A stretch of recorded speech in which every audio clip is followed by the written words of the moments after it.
Good morning, thank you for joining me. I hope everybody's well today.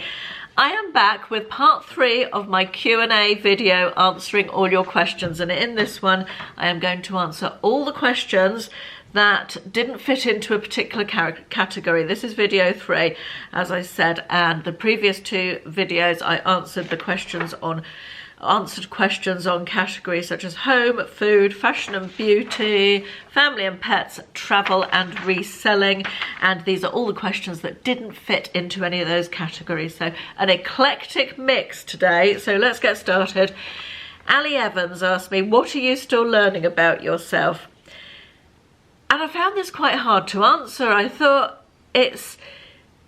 like I learn stuff all the time. I'm very open to learning about myself, and they're saying older and wiser, I guess. I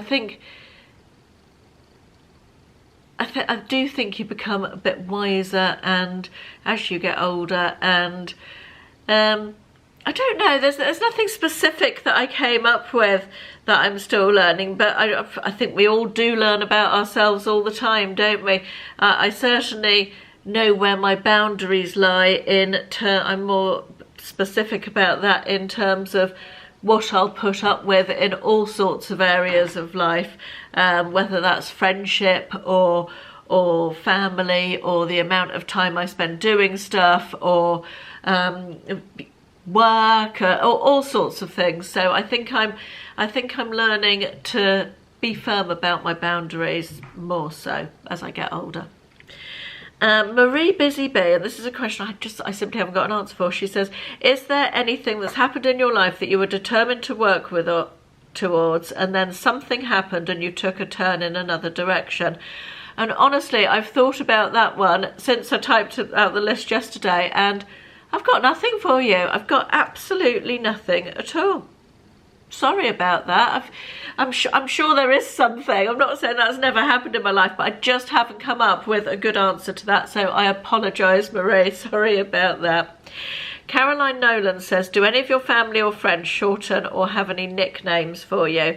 I'm a Caroline and I have different friends and family call me lots, which I don't mind at all. Carol, Kaz, Carrie, Callie.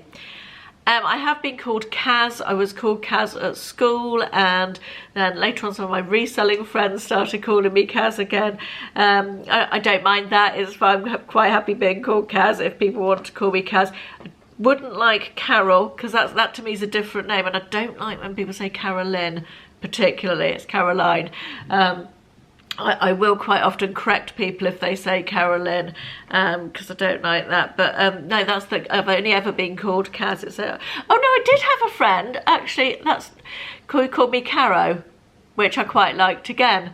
Only ever one friend who called me that, but yes, I quite liked that. Courtney Richardson says, 2 questions. How are you really? Didn't quite know how to take that. Do you feel, Courtney, that there's something percolating under the surface that I'm not talking about?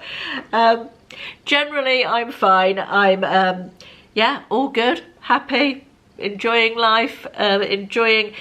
This year feels like the year that we've really got back to normal after COVID, and I'm enjoying that and liking it very much. Health-wise, I've got the usual, middle-aged, postmenopausal niggles and stuff, niggles, aches and pains that you get as you get older, but the alternative to getting older is not a palatable one, as I like to say, so we'll just soldier on with that, but yeah, that's how I am really. And Courtney also asked, is there any advice you'd give your younger self? I've never been a great one for accepting advice. I'm not a great lover of particularly unsolicited advice, and you get quite a lot of that when you put yourself out there on YouTube, I can tell you. Some of which is actually quite useful, so I should probably be better at accepting some of it. But in terms of advice, I think you learn. You don't really need advice, do you? The process of aging and getting older, as I said earlier, makes us wiser, doesn't it? So if I'd given my younger self some advice, she probably wouldn't have listened to it anyway. That Caroline from 30, 40 years ago wouldn't have taken any notice, because she thought she knew damn well better than that old lady does. Old lady Caroline can't have any useful info for me. So yeah, probably it would have fallen on wasted ears, or would have fallen on wasted ears. That sounds wrong. Fallen on deaf ears, probably. Would have been a waste of breath. Anyway, yeah. Sue S says, where do you get your glasses? I get my glasses from, Select Specs. All of my glasses come from Select Specs. I used to get them via the opticians, and that just got ridiculously expensive. So I go and have my eyes tested, I get my prescription, and I buy my glasses online now. And I'm going to need a new prescription soon, I'm pretty sure, so you'll probably be seeing some new and different glasses. Although these ones are my favourite frames, I do like these, so I might well get these ones again. Bronwyn Payne says, can I ask if you have a daily exercise plan? Do you use your treadmill every day? No, I don't have a daily exercise plan. I was very interested in a video I did recently on talking about the self-care myth and all of that stuff, and self-care generally. How many of you said in the comments that self-care for you was doing exercise, and that you hated the thought of it, but you feel so much better when you've done it? And God, I am so with you on that. I am so with you on that. So no, Bronwyn, I don't have a daily exercise plan. I can't think of anything duller, to be perfectly honest. But I do walk on the treadmill 4 or 5 mornings a week, very early morning. It's the first thing I do when I get out of bed, because if I don't do it then, I will spend the whole day making excuses as to why I'm not going to do it later. So I just get up and get it done. Yeah, I've been doing that pretty much since I did my Million Steps for charity, for raising money for Dementia UK, when my dad first went into permanent care. Yeah, so I do, I guess that is a daily exercise plan then, isn't it? So 4 or 5 days a week I walk on the treadmill. I am planning to join a local, the word gym is not quite the thing. It's a couple of exercise machines and a swimming pool, with a friend shortly. Time-wise, I realise it's a ridiculous thing to say, but it just, we haven't got round to getting it sorted yet, but that is something I am planning to do with my friend Karen. So yes, soon. Bronwyn then goes on to ask, have you ever counted calories and compared your results with Carla?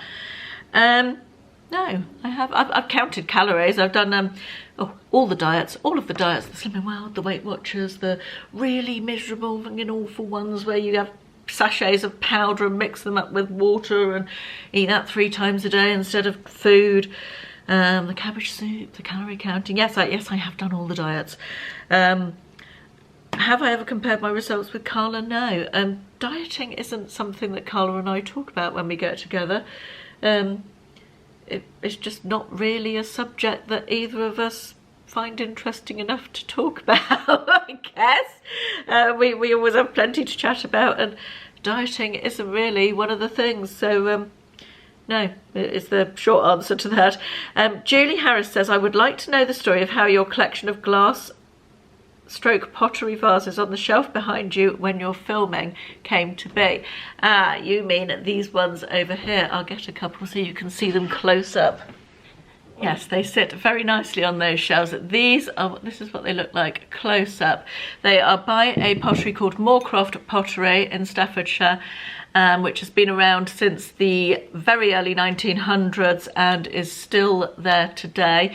Their normal work is more colourful, and it has sort of ridges and pictures, and in fact I can show you some. These are 1930s-ish. We found out about Moorcroft Pottery years ago before we were married, and got very taken with it and collected it for a while. And then we discovered this sort of plainer stuff and really liked it and collected a few of these. And when we moved in here, we put them on the shelves. I just thought they looked perfect there. We didn't have enough for all the shelves, and we hadn't had them on display for years before we moved here, and I've decided they go well on those shelves. And I think we needed one more, and my mum bought one as a surprise for us for Christmas, and it just filled up the last shelf that was waiting for. My mum tracked one down on eBay and bought it for us, because they're not that easy to come by. Easier now within the days of the internet. We started collecting before the internet was even a thing. But yes, that is the story of those vases for you, Julie. Joan Rutherford says, can you recommend 3 novels and 3 TV series that are your recent favourites? Thank you. I can. I'm not going to give you my recent favourites in books, but I have, because I've been posting those all on Instagram, and I talk about the ones and in the book club page, and so you probably know all those. But what I have done is gone back through my Goodreads, where I document every book I've read since 2011, I think, and I picked out 3 5-star reads from 2012 for you, Joan. So they're all old ones. They should be easy to come by, perhaps second-hand on Amazon or something. I can't tell you anything about them because I don't remember them anymore, but they were 3 books that I gave, in fact 3 books, but they were 3 books that I gave 5 stars to. First one is Perfect People by Peter James. Second one is The Bay at Midnight by Diane Chamberlain. She's an author very similar to Jodi Picoult, if you like her books. And the third one is The Rose of Sebastopol by Catherine McMahon. 3 very different books. All different genres, and all very, very good indeed. TV wise, let me consult my list, because yes, I keep a list of what I've watched on TV as well. All these lists are quite useful when you do YouTube, so that's my excuse for why I'm so full of lists. Let me see, where am I with this? Okay, recent TV series I've enjoyed: Daisy Jones and the Six. It wasn't as good as the book, but it was pretty good on Amazon Prime. Really enjoyed that. What else? Interior Design Masters I really like on BBC Two. If you can bear Alan Carr, I find that quite an interesting programme. They've just had another series of that's just finished as an iPlayer. And what are we watching? Suspect, which is on Channel 4. All 4 do they call it or something? I think they've just changed the name. But it's a series with James Nesbitt, who I like less than Ashley. Ashley likes him. I always feel like James Nesbitt plays the same sort of tortured policeman character an awful lot, doesn't he? But it's a series called Suspect, and it's about a murder and his investigation of the murder, and every episode is a 2-hander with him and another person. It's quite interesting. It's a different format from a lot of the sort of things we watch, so quite watchable. I haven't finished it yet, so I can't tell you if it's got a terrible ending or not. And the other one that I've watched recently is the last season of Firefly Lane on Netflix. The book was better, but I did very much enjoy the TV series as well. Lorna Neil Cowper says, do you miss working with other people? Not particularly. The second part of that is, do you like being alone? I love being alone. I love my own company. I am very happy with my own company. I don't really miss working with other people. Very occasionally I'll get a bit of an itch to have people to bounce ideas off and stuff, but I kind of do have that to a certain extent with other people, you know, other YouTubers that I talk to, and yeah, I think I've been doing it long enough that I've got used to it now, I think. The second part, or another question from Lorna, is, do you believe in being mindful in thought, mind and body? Well, I'll tell you a story about that. I recently tried meditation. I was going to try and meditate every day for a month and document it for YouTube and talk about how I got on with it and how it went, and if I felt like I got any better at it. And the upshot of that was I decided that meditation was just not conducive with me. It didn't work. I couldn't stop thinking about what we were going to have for dinner and what I was going to watch on telly that evening. I'm sure perhaps with time and more motivation I would have got better at it, but it was a bit of a foreign concept to me, to be perfectly honest. So yeah, that didn't go well. That video will never be seeing the light of day. And also, despite the fact I had an alarm on my phone to remind me to meditate every day, I completely forgot on more than 5 occasions. So didn't go that well. Marianne Harris says, would you do a meet and greet one day, but maybe you would have to travel to different parts of the country so a lot of people are able to get to see you? Not exactly a question, more of a request. Probably not, to be honest. I don't very much, and I realise it sounds like complete anathema, and I'm going to answer another question in with this one as well, because it sort of goes. Lisa Stenson asked me, have you always been outgoing or has it developed over time? I don't think I'm particularly outgoing. I don't find it hard to talk to people. I've become more confident in talking to people as I've got older, and when I worked on the cruise ships, going off at a tangent now, when I worked on the cruise ships, one of our jobs as junior officers was to attend the captain's cocktail parties and chat to the passengers. And I used to hate it. I used to dread it. The thought of going up to people and just starting a conversation. I was very early 20s. I was 21 when I first started, and younger than William is now. But a lot of the passengers in those days particularly were a lot older, you know, and just going up and making conversation with strangers, I found extremely difficult. I didn't enjoy it. However, it's good training, isn't it? And I'm not a public speaker. I remember going to an interview to be an air stewardess with British Airways, and it was group interviews, and we had to get up in front of the group of 10 people and talk about, I can't even remember what it was, but I froze. I was like a rabbit in the headlights. I couldn't do it. I hyperventilated. The attention being on me, I mean, I'm talking years ago. I have got better, but I'm very much an introvert, not an extrovert particularly, and that just goes to show, you see, people feel like they know you from being on YouTube, and you really don't. What you see is such a tiny part of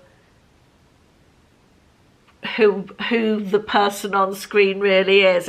It's hard to explain, but I am not particularly an outgoing person. So with regard to going back to Marianne's question, would you do a meet and greet one day? I think it's quite hard, because you'd be the centre of, it's not that I love meeting viewers. If people come up to me and say hi and that is lovely to me. It's really nice. But a lot at once of people who want to talk to you and you're the focus of attention, it makes me sort of feel a bit tense. And yeah, I don't think I'd find that enjoyable at all, because there'd be a lot of people wanting a part of you, and how do you give everybody attention if there's a lot of people, you know, and giving everybody equal. I wouldn't. The thought of people going away disappointed because I hadn't been able to spend as much time with them as they wanted, or I was something different from what they expected. It feels like a lot of pressure, and yeah, I'm definitely talking myself out of it here. No, I don't think that's something that I would think about doing, really. Dazzle Dust 32 says, what are your hobbies? Reading is a big hobby of mine. I used to love crocheting. I tried to get back into crochet during lockdown, and I did some, but I didn't love it the same way I used to. Cooking, I enjoy cooking, although that's something you do to live, isn't it? So that's probably not necessarily a hobby. I love doing jigsaws when I've got time. I really enjoy that. Making YouTube videos used to be my main hobby, and now that's my job. How nice is that you start doing something because you love it and then it becomes your job? It's just, I count myself very lucky for that, you know. That's a very privileged position to be in, and of course that is down to you guys watching the videos, so thank you. I say it quite often, but thank you, I appreciate it. Deborah Brown asked me, or she says, I have a white leather couch and chair, but I'm struggling to keep it clean. How do you clean / maintain yours? I feel like I need to whisper this. Mixture of bleach and water on a cloth and rub it over and then rinse it off. Brings it up beautifully. Do not tell Ashley, he'd shit a brick if he thought I was cleaning the couch with bleach, his beloved couch. But it brings it up like nothing else, honestly, it really does. So yeah, about 50-50 bleach water mix, but make sure you wipe it off afterwards, after it's cleaned it, because you don't want bleach sort of getting into it, do you? But yeah, that's my top tip for today.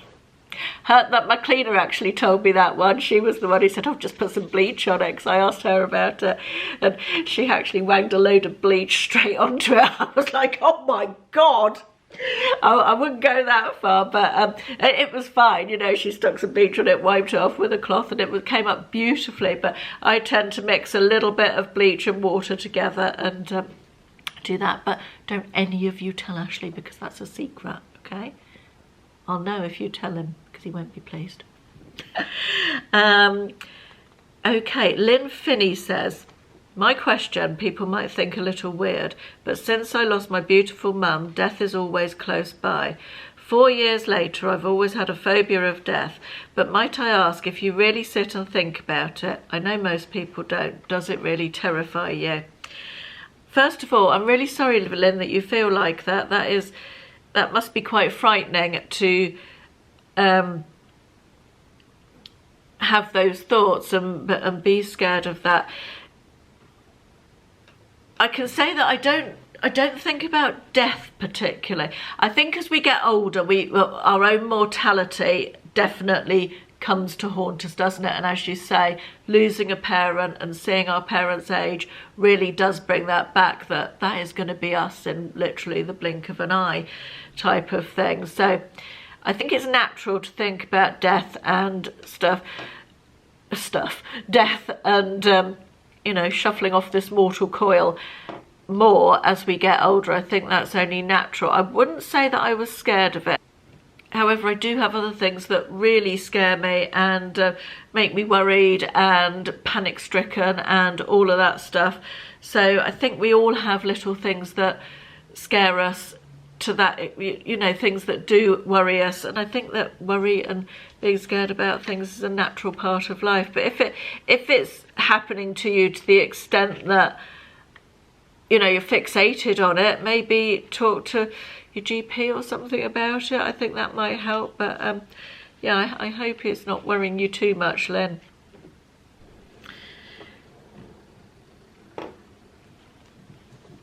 Spozgirl asks, my question is, what is your guilty pleasure in regards to food and also reality TV? My guilty pleasure with food, when I'm not trying to eat better, which I am at the moment, I'm sort of low fat at the moment, my guilty pleasure is snacking and crisps. Salty snacks of any description, that's me. I could eat a family size packet of crisps in a sitting in front of the television, absolutely no problem at all. Shocking, but that's my guilty pleasure. Absolutely love them. I'm a bit of an all or nothing girl. I can do none at all. I did a month without salty snacks last year, and it was actually easier than I thought it would be, but I went back to it, and not at the moment though. My reality TV guilty pleasure is probably The Real Housewives and also Below Deck. Anything on Bravo, really. I love all the Bravo shows. Yeah, but Real Housewives, I love them. I've watched them years and years and years, since the very beginning, and I love all the fashion and the over-the-topness of it. Absolutely fab. And Ashley and I watch Below Deck together, and we really enjoy those as well. Right, the final question. And you know, for some reason I hadn't translated this question, or I hadn't copied the question onto here, and I suddenly remembered that I'd read it and I'd replied to it. I could answer. Sorry, it's a great question and one I could make a whole video about. So I thought I'd do it last, because I might wang on about it for quite a long time, so we'll see. So it's from Helen Mullane, and she says, I have an only child. How did you cope when Will started to go out for nights out, etc.? I find myself getting terribly anxious, and now we have the wait to see if he will go to uni. It's so hard, isn't it? Any advice would be great. This is something that I did talk about a little bit in a video, I feel like it was maybe during lockdown or just after lockdown, and loads of you replied to it, and it was something that obviously resonates with a lot of people. So first of all, Helen, no, you are not alone. No, that is not a weird thing, and it's very normal, and I felt exactly the same. I felt exactly the same. I still do, to a certain extent. Most of the time I have it more under control now, because it's definitely a me problem. I can never see, if Will's at home and he goes out for the evening, I will not be asleep until he comes back in. We always had, I just couldn't sleep. I worry about him, and particularly when he was driving as well, when he first learnt to drive. And I don't think you can stop it. I know I worry I make myself physically ill, sick with worry, which is obviously, you know, something that I don't want to do. But my mum's a worrier as well. I'm just built that way. Ashley can go to sleep no problem at all and not worry about Will coming in, but I do worry about him coming in. I wish I could say it gets easier as they get older. I don't think it does necessarily get easier, but obviously now he doesn't live at home. He's not going out for nights out from home, so I don't have to worry about that. If he's out till 4 o'clock in the morning up in London, I don't know about it, so that's good. One thing that I was always very clear that I didn't want was to have one of these apps on my phone that track him so I know where he is. I feel like that was only for me, this is only me talking, I felt like that was feeding into my anxiety. If I was constantly checking on that, it would feed into my anxiety. I do check if I'm feeling anxious about him. I check for his green light on Facebook Messenger, because he uses that to communicate with all his friends, or on WhatsApp, and that's enough for me to know that he's been active online. I feel like the map of showing where he is and everything would bother me. I do, however, completely understand that works for some people and stops them feeling anxious. That was just for me. It's not an easy one, Helen. It's not easy to get over. Another thing that I always had with Will, right up until this year, when he left home, or last year when he left home, this year? Yeah, it was the beginning of this year, wasn't it? When he moved back after uni, if he went out for the evening, I would say to him, can you let me know if you're going to be later than midnight home? And he was very good at that. He knows that I worry. I explained to him about my worry, and he knows how I am, and he is very good. If I ring him or text him, he will answer fairly quickly or ring me back fairly quickly, because he knows that if he doesn't get in touch, but you know that I will be super worried. So he does understand it. So perhaps sharing your concerns and why you feel like that, Helen, might be helpful. Yeah, I honestly don't know. It's all just it's a letting go process, isn't it? And it's not always the easiest. And if you are a worrier, there is very little in this world, I think, that will stop you worrying so much. And on that note, I have finished. I've been filming all day for this, on and off. I've done all these 3 videos in one day, and I feel like I'm running out of voice now. So I'm going to finish off here and go and get some editing done. Thank you so much for all your questions. I've really enjoyed answering them all, and I will see you again in the next video. Thanks for watching. Bye bye.